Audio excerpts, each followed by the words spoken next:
Paul Martin didn't like going to his family reunion. He didn't know most of them, and he didn't even like the people he did know. Paul had always been a loner. He liked doing things alone.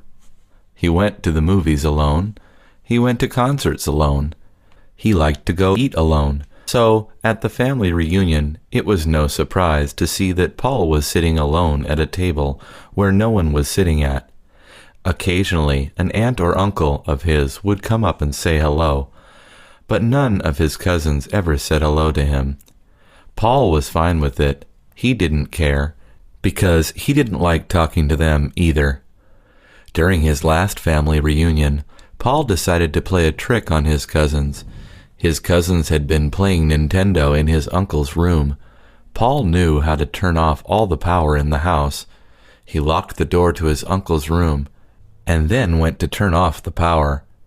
When all the lights turned off, he could hear his cousins begin to yell. They were upset because the game was going really well.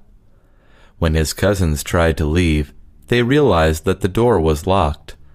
They began to yell for help, and Paul started laughing. All of his aunts and uncles were outside enjoying the party, so no one could hear the yells. Paul went back outside and sat down at a table. He was still laughing.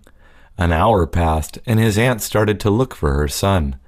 When Paul's cousins were finally set free from the room, they started looking for Paul, because they knew he had locked them in there.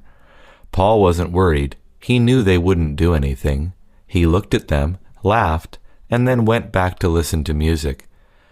The cousins sat down and got something to eat. They were all mad at Paul.